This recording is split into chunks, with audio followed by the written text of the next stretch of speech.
আজকে নতুন আরেকটা ব্লগ নিয়ে। আজকে আমরা যাচ্ছি কাপালেশ্বর টেম্পলের উদ্দেশ্যে। তো এই যে এখন তোমরা দেখতে পাচ্ছ রাস্তাটা, এই যে নদীটা, এই নদীটার নাম হলো আদ্যায়া রিভার। এটার উপর দিয়ে আমরা যাচ্ছি আমাদের মন্দিরের উদ্দেশ্যে। তো কাপালেশ্বর মন্দিরটা সেন্ট্রাল চেন্নাইয়ের মাইলাপুরে সিচুয়েটেড। আমরা বেরিয়ে পড়েছিলাম সকাল সকাল, যাতে একটু ভিড়টা কম থাকে। ওই সকাল 8:30 নাগাদ আমরা বেরিয়েছিলাম। এমনিতে যেতে ওই 1.5 ঘন্টার মতো সময় হয়তো লাগে, কিন্তু আমরা ওই জাম অ্যাভয়েড করার জন্য একটু সকাল সকাল বেরিয়েছিলাম। আমরা 1 ঘন্টার ভেতরেই পৌঁছে গিয়েছিলাম মন্দিরে। তো এটা হলো মন্দিরের যাওয়ার মেইন রাস্তাটা। আর এখানে কিন্তু মন্দির সমস্ত সকাল 5টা থেকে দুপুর 12টা অবধি পুজো হয়, আর তারপরে কিন্তু বন্ধ হয়ে যায়, আবার ওপেন হয় বিকেল 4টের সময়। তো সকালের ভাগটাতেই যেহেতু পুজো হয়, আমরা তাই জন্য সকাল সকালই বেরিয়ে পড়েছিলাম, যাতে আমরা মন্দিরে গিয়ে পুজো দিতে পারি।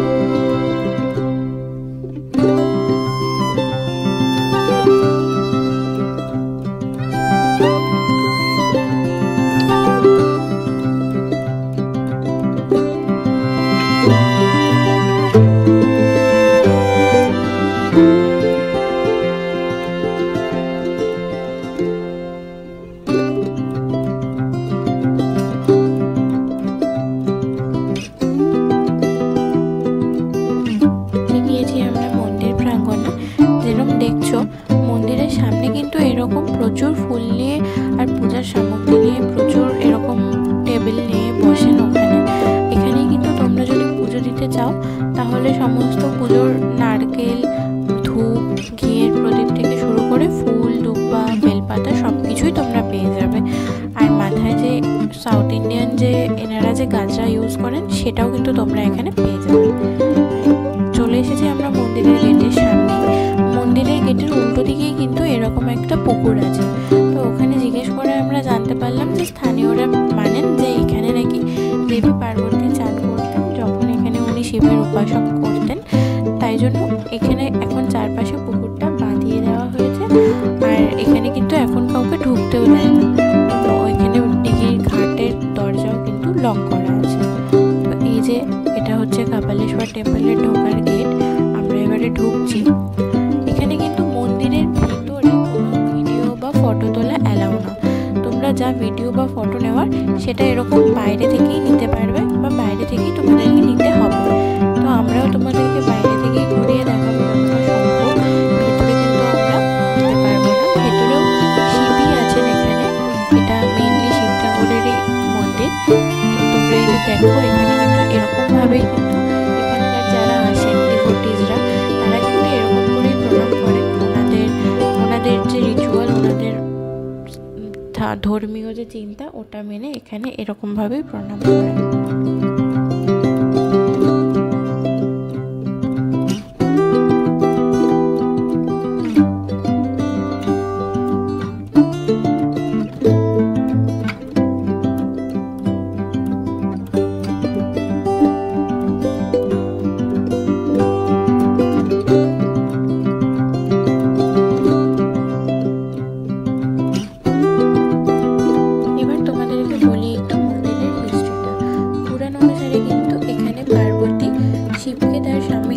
পাওয়ার জন্য উপাসনা করেছিলেন একটি ময়ূর হিসেবে।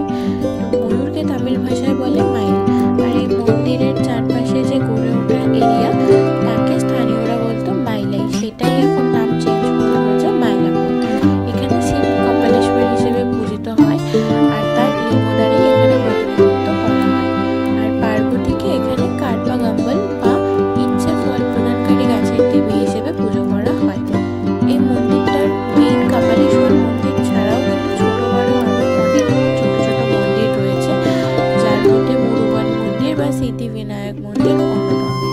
আর এই মন্দিরটাতে কিন্তু সকাল 5:30 থেকে রাত 10টা পর্যন্ত বিভিন্ন টাইমে পুরোহিতদের নিয়ম মেনে বা ব্রাহ্মণদের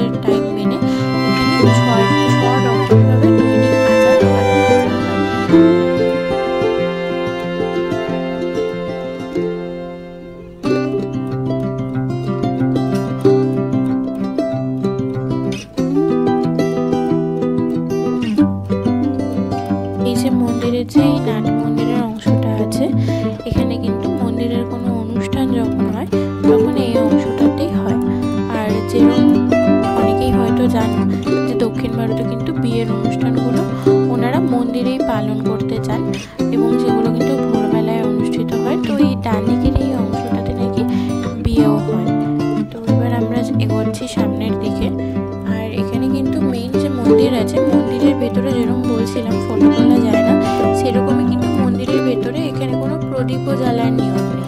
তো যা প্রদীপ জ্বালতে হয় বাইরে একটা জায়গা করে দেওয়া আছে, তোমাদের পরে দেখাবো।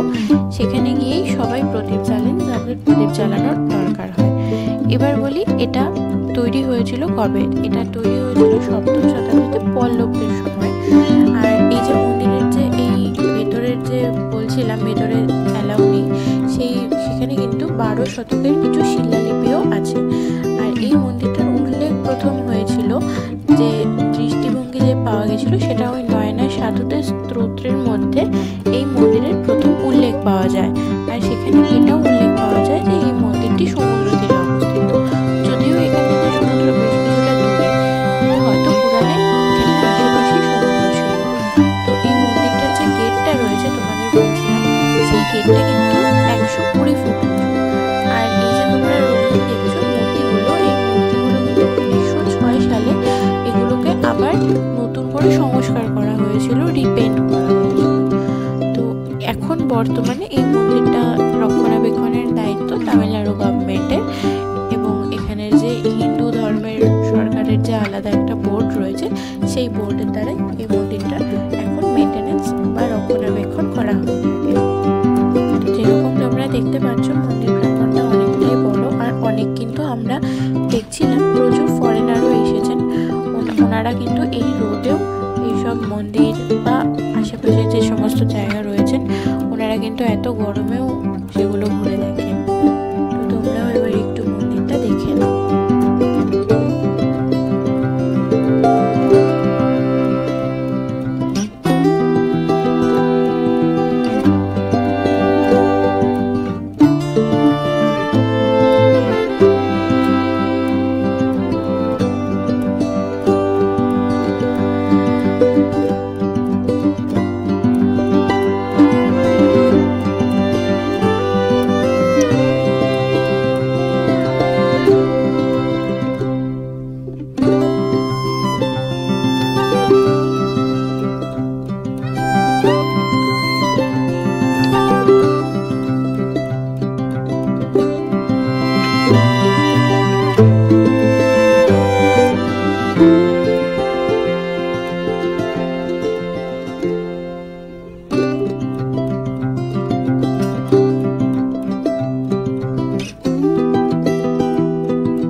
সবাই যারা প্রদীপ এনেছেন তারা কিন্তু এখানেই এসে প্রদীপ জ্বালছেন।